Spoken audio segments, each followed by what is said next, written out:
The dusty plains of Gaugamela, near modern-day Mosul in Iraq, were meticulously prepared. King Darius III of Persia had chosen this wide, flat terrain to neutralize the advantages of the smaller Macedonian army.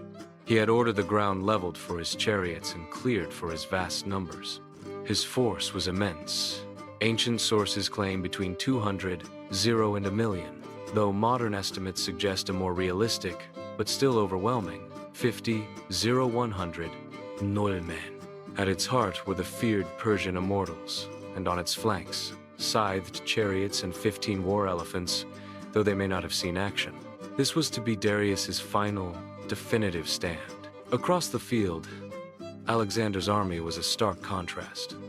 A lean, professional, and battle-hardened instrument of no more than 40, 0, perhaps as few as 47, 0. They were vastly outnumbered. That night, according to the historian Plutarch, Alexander's general Parmenion suggested a night attack to offset their disadvantage.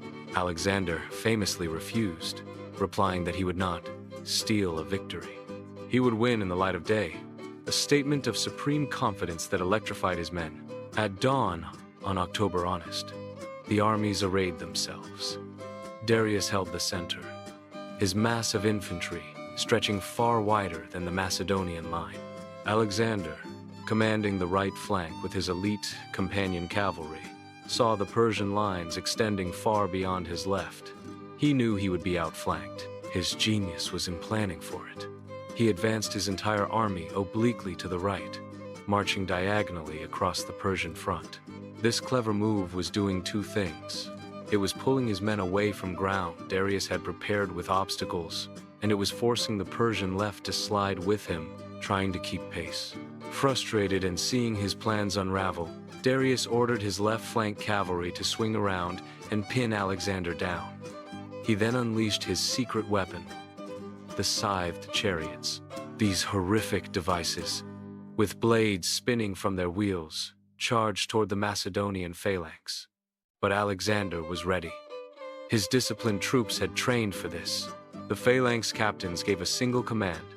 The tightly packed infantry formations parted with perfect discipline, creating alleys. They showered the charioteers with javelins as they passed, then closed the gaps behind them.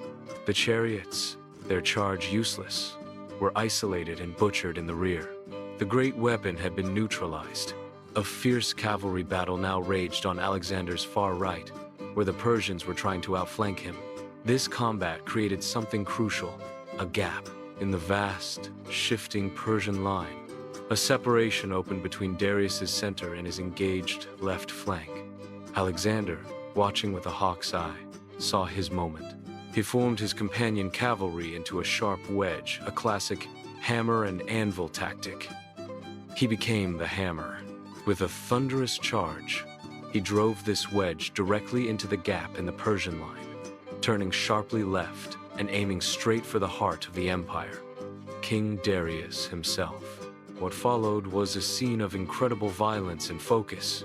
Alexander and his companions fought like men possessed, cutting their way through the Persian royal guard toward the chariot of Darius. The Macedonians fought not to conquer ground, but to kill a king. The ancient sources describe Darius's terror as he saw the implacable Alexander, the chaos and bloodshed, drawing nearer to him. At the critical moment, his nerve broke. He turned his chariot and fled the field, as he had at Issus years before. The battle, however, was not yet won.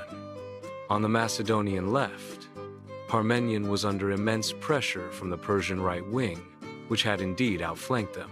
A gap had opened in the Macedonian center in the pursuit of Darius. Persian and Indian cavalry broke through and even raced to loot the Macedonian camp before being driven off. Seeing the peril, Alexander performed what may be his greatest military feat. In the heat of his own furious pursuit, he received word of Parmenion's distress. He immediately halted his charge, wheeled his entire companion cavalry force around, and led them on a brutal ride back across the entire battlefield. They slammed into the rear of the Persian cavalry that was assaulting his left, crushing them in a perfect pincer movement. With their king fled and their army now surrounded and collapsing, the Persian will to fight shattered. the route was on. Alexander had secured one of the most complete and decisive victories in military history. The triumph was absolute. Alexander marched to Babylon, then to the Persian ceremonial capitals of Susa and Persepolis, where he famously seized the vast treasury and, in a symbolic act, burned the palace of Xerxes. Darius, a fugitive, was later murdered by his own satrap Bessus.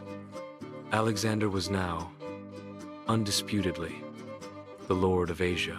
Gaugamela was not just a battle. It was the moment the ancient world's axis shifted, all due to the tactical brilliance, audacity, and relentless will of one young king.